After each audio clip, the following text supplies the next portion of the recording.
Hi everybody, it's great to be back here again. It's Friday. Let's get down to our Torah lesson. Last week I didn't get a chance to get my Torah on video, so this week I'm going to do a combination of last week and this week and try to connect it all together. We'll see how things go. Last week's portion was Parashat Mishpatim, this week's portion Parashat Trumah. In Mishpatim is we know it talks about a lot of different kind of laws, of monetary laws, social laws, different kind of laws. But there's one law that sticks out, the law of a treifa. Mentioned in Exodus 22, verse 30, a treifa, the Torah teaches us that when it says, you shall be to me a people of holiness, and you shall not eat a treifa. You should give it to the dogs. And it's interesting, out of all the different commandments in that portion of last week of Mishpatim, the word holy, the people of holiness, is mentioned in regards to this treifa. First of all, what is a treifa?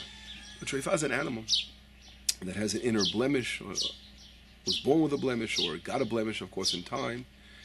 And after slaughtering, it was discovered.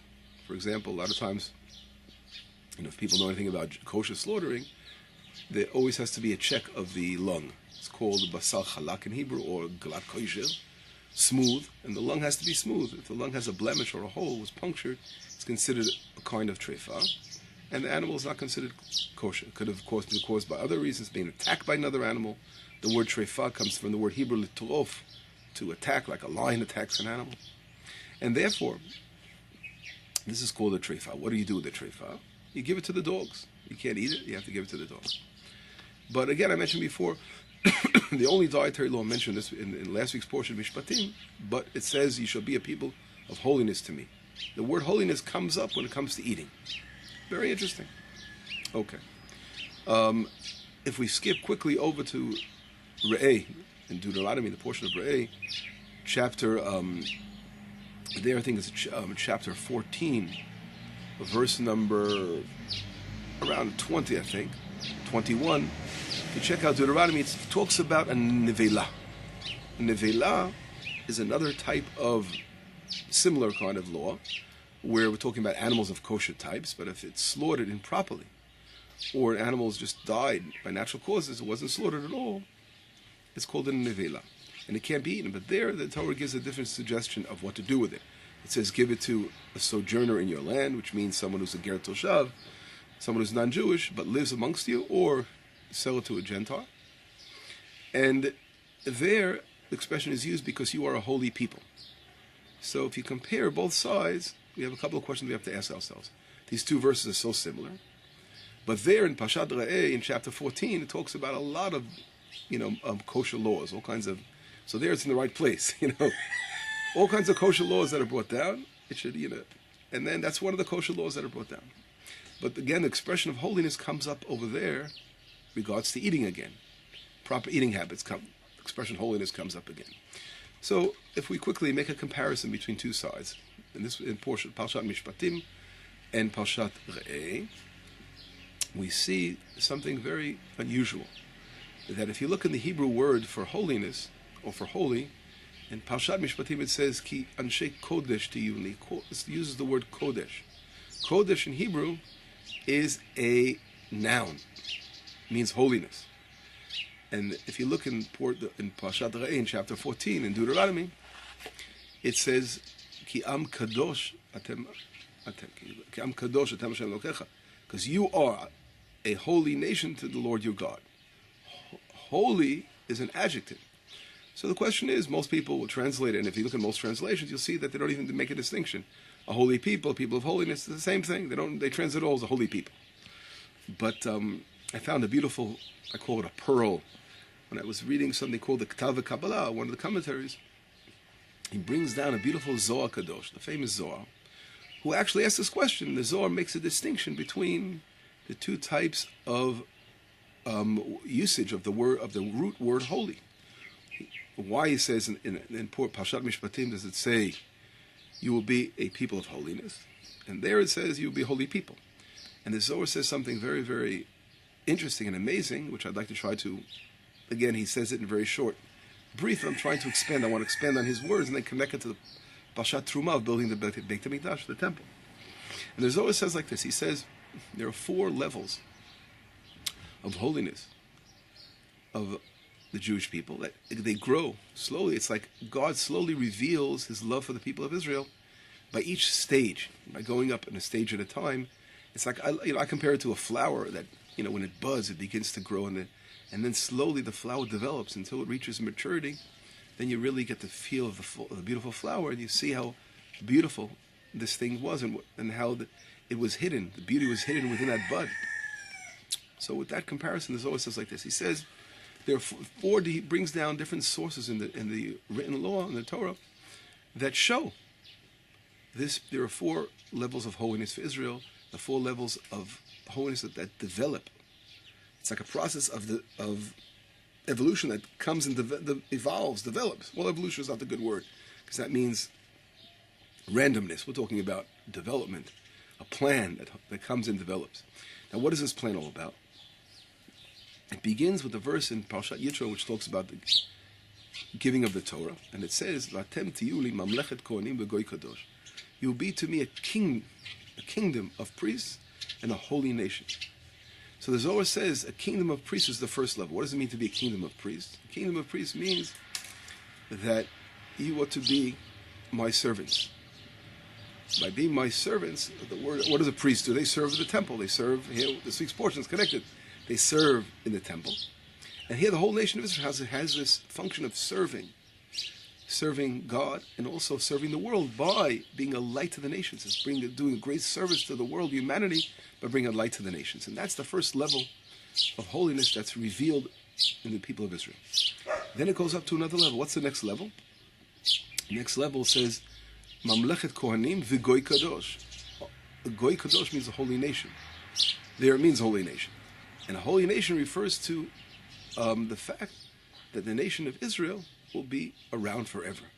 The concept of holiness means something that's here forever. I'm going to give you an example of time. When a person doesn't utilize his time and he spends it on stupid things, that time is gone forever. But when a person takes his hours he has in this world, and the days and the years he has in this world, and he utilizes those days for special things, that is eternalized. And that's when a person, after 120 years, leaves this world. At his grave, they're going to be talking about the great deeds he did, how he made his time eternal. And that's going to always be remembered forever. But what's not going to be remembered, of course, is things that he did, how he just spent his life doing materialistic things. Those things are not brought up. Only the good deeds that are everlasting. And that concept is what holiness is all about. And therefore, if we think about holiness being something that lasts forever, and this is something that everyone in this world must strive for. So that's the level, of course, of what Ki Goy Kadosh, when God is saying the people of Israel are this nation of holiness, he's saying they're a nation that this concept will be forever. Which what do you mean the concept? Under their holiness, this power, this gift of holiness will shine forever through Israel. But it's interesting, the word Goy is used to describe an Hebrew nation. Now Goy is different than another word we use for nation called Am. What is the difference? Goy refers to the general concept of a nation without getting down to the people that make up the nation. So it's more of you can say it's almost like the political existence of the nation itself. This existence called Israel. But it's not really getting into the details of what makes up the people, the individuals that make up the nation. So Goy is it comes from the word meaning Gviyah, meaning a body. It talks about the body of the nation of Israel. It doesn't get down into the details of what makes up what that body is made of. So therefore, there has to be another stage exactly. And that's, yes, it is. The third stage of holiness that we're getting to now of Israel, and this also connects to our function, as we said, connects to a verse in Parashat Mishpatim that I brought up regarding a treifa, as we spoke in the beginning. It says, my mistake. It connects to the verse in Deuteronomy regarding a nevela that we brought up in Deuteronomy 14. And what does it say over there? It says, you will be a holy nation to me. Now, what is the difference? First of all, it uses the word Am. It doesn't use the word Goy. It uses the word Am. So if you're really paying attention to what I'm saying, I hope I'm not confusing you. We began by saying you will be a mamlechet kohanim, you will be a kingdom of priests. So kingdom is also a concept of a group, but it's also a political thing, right?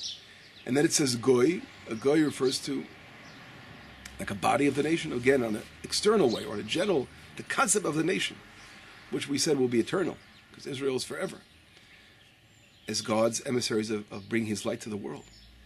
And if we go on to the third stage, it refers to Am. Am, everyone knows that. Am Yisrael Chai, right? We all say that, Am Yisrael Chai. Am is another way for nation in Hebrew, but Am comes from the Hebrew word meaning to be, to be together, to be with. What does it mean to be with?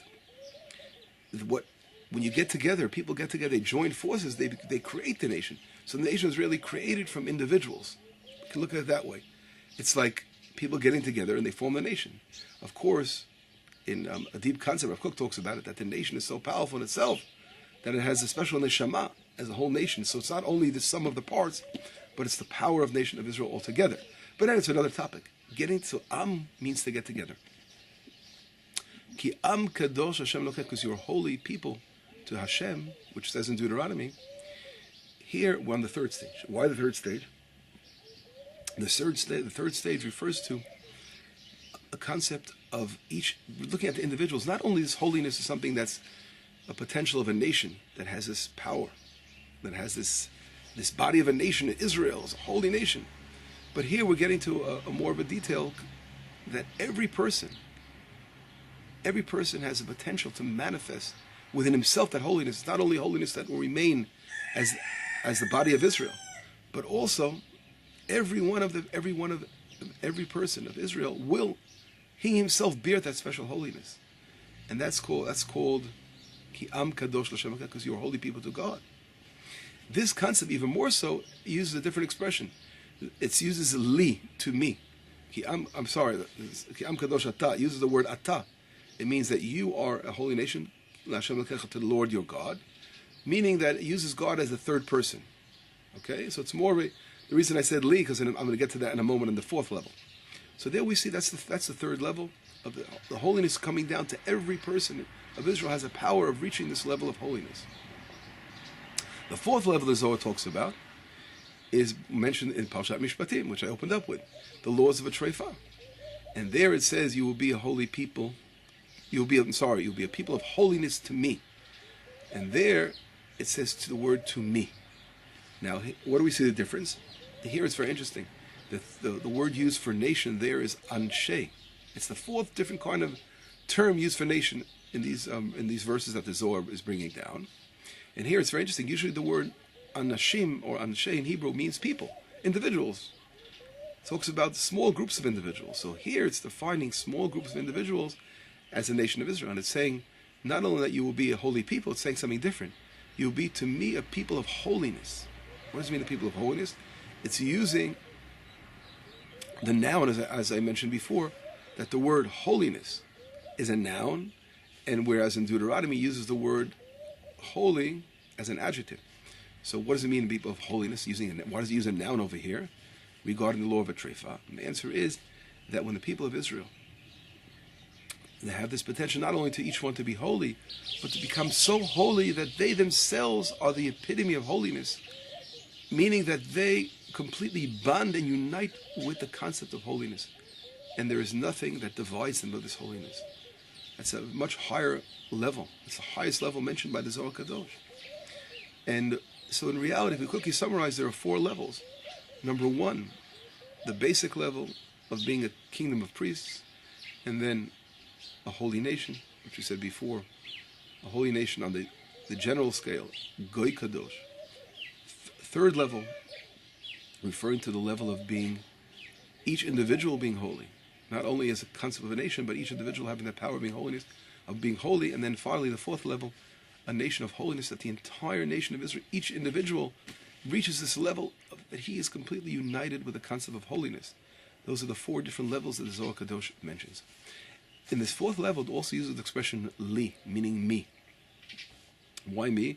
It says, you be to me holiness, because God, this is a very, very powerful expression. When a person marries a woman, he says, Harayat mikudeshet li, you are sanctified to me. Me is a very intimate word to be used. It's used also, if we look in the Torah, and it says, in Isaiah, Amzu yatzalti li, this nation I created to me, to declare my praise.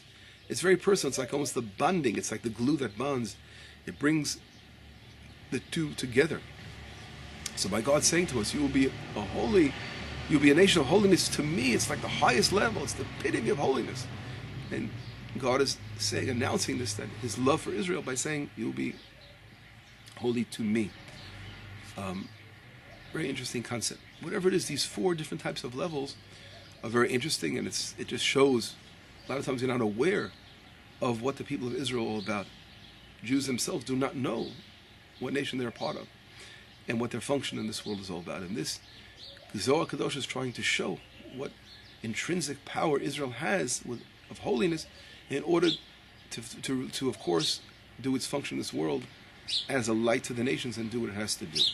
And that's number one, these four levels. But there's a question that comes up. Why, when the Torah describes to hint to us these different levels, why is the highest level reflected in Parashat Mishpatim in regards to a treifa? Why isn't it done in regards to a nevelah in the portion of Deuteronomy? Before we get to the answer, I just want to mention that every time we see in the Torah the word holiness, it's usually connected to eating or to sexual boundaries. Those two areas are one of the strongest desires of the human being. And God is saying holiness. Holiness comes from a person who knows how to bring boundaries in his life. Bringing boundaries in his life, especially when it comes to eating and marital relations, those kind of things, relations with women, those things require a tremendous amount of sanctification and holiness. And therefore, you'll find the concept of holiness more than any other law, precisely with those laws dealing with eating, or those laws dealing with, again, with relations between men and women. Those are the laws that make a person holy or unholy. And therefore, the Torah mentions it regarding those areas. But taking this concept, I said further, why doesn't the Torah, when it talks about the different levels of holiness, it could have easily switched and spoke about, regarding the nevelah, there mentioned this highest level. Why would the treifa? So I thought of a possible solution is that if we look at in our portion, we see that in Parashat Mishpatim, we see when a person partakes of a treifa, when a person finds a treifa after slaughtering, he has to give it to the dogs. What does it mention giving to the dogs? You are a nation of holiness and give it to the dogs. How does it connect? And the answer is, the higher the person grows spiritually, so the person may say to himself, wow, he cannot connect to this world. He's separate from this world. And a lot of people like monks or people are separate. They go into these monasteries and disappear. They can't connect to this world. But Torah teaches us the opposite. The higher you go spiritually, the higher you climb, you have to be connected to even the most simplest of creatures in the world, like a poor dog in the street. Think about the dog. Think about helping him and always have that sensitivity. So holiness, on one hand, means that you're connected to the world in every way. So you're not disconnecting yourself from the world, but the highest level of holiness is that you're sensitive as well to the animal. That's one explanation. If you look in the Parashat in Deuteronomy 14, there we see it wasn't suggested to give it to the dogs. Why there was suggested to give it to the Gentile or to a sojourner? And one simple explanation could be that there was a healthy animal that died, so maybe there it's fit. It's not a treifa which has a blemish cannot be given to people to eat, but that can be given to people because it's a healthy animal that just wasn't slaughtered properly.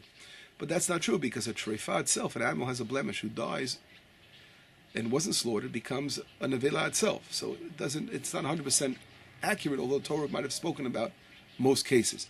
But let's put that aside. I thought of another reason, a very deep reason this can explain the answer. And if you look at the concept of a nevelah, there the animal can't be rectified anymore. If you touch it, you're unclean. If you carry it, you're unclean, because it wasn't slaughtered properly. At treifa, we said it was slaughtered, but discovered later on it had a blemish. So this is a hint, in my opinion, that the power of holiness is above being, again, you are people of holiness, than saying you're holy people. Why is that level higher even? Because it could take something that's unclean, that could be, has the potential of being unclean, and uplifted. That's what holiness is all about. Holiness is the ability to reach every corner of the world and uplift situations and rectify situations and make other people, again, to cleanse other people in this world. That is the power of a holiness. Holiness is, it spreads out and has the ability to uplift. Whereas just being holy, a person could be holy, but he can also, in other areas, do things that are not holy. That level is not the same level. And therefore, in regards to a trefa, which there is no uncleanliness, it's brought down. Whereas a nevela, which is already, as we say, completely no rectification, because it's already unclean, there's nothing to do about it anymore, that sort of hints to this different in level as well. If we take all this aside and now understand the concept of holiness is such a powerful concept in our lives, especially as Jews, every single day we say to God, Ata Kadosh, Shimcha Kadosh, Kadoshim B'chol Yom Yuchasera, you're holy, your name is holy, and holy people will praise you. This is we say every single day in our prayers, constantly focusing on this concept of holiness and living a life, knowing we have to live a life of holiness. This, of course, brings us to Parashat Trumah. Parashat Trumah is all about the temple. The temple, building our temple, building our tabernacle, is a place where holiness existed within a building. And God is saying something interesting. It says that you will build me a temple and I will dwell amongst you. Which means building a temple brings, I will dwell within you. That's what it says. It says, Asuli mikdash v'shachanti b'tocham. Which means build me a temple and I will dwell amongst you. It's a famous, again, expression we all know. It should have said, I should dwell in the temple. But God says, I will dwell amongst you. And I spoke about it before. And the point is this. Every person must build himself this holy temple. And this is what holiness is all about. That the more we rise in these different 4 levels that the Zohar talks about, we can reach a point where we are complete holiness. And God, at that point, will dwell amongst us. Building a house of God, in which we feel we lack it. We lack here in Israel. Unfortunately, it was destroyed, our temple. And so we pray every single day for the return, for the rebuilding of our temple. And that, of course, will come as a process, as we reach the 4th stage of holiness. We spoke about that. We are people of holiness, which is coming, God willing, praying for this. Then the temple itself, we know we will merit in rebuilding our temple, which right now, obviously we have a tremendous amount of strife going on over there, difficulty, conflict around our temple area. But I think what's blocking our opening up the channels is connected to this holiness. If we, again, make ourselves a life of holiness and understanding these 4 levels, how we constantly rise in our holiness, then we will open the gates and the doors we open the gates, for sure, of the temple. That will be a gate opener, which is also interesting. I thought of, if you look at the verse in Deuteronomy, maybe that's a hint to what I'm saying here. The verse in Deuteronomy says, "Lo tochlu kol nevela leger asher b'sharechet itnena." You shall not eat any nevela. You shall give it to the sojourner in your gates. Right. So again, the gates. It's hitting. Maybe there's a hint over here, perhaps hinting to the gates of the temple.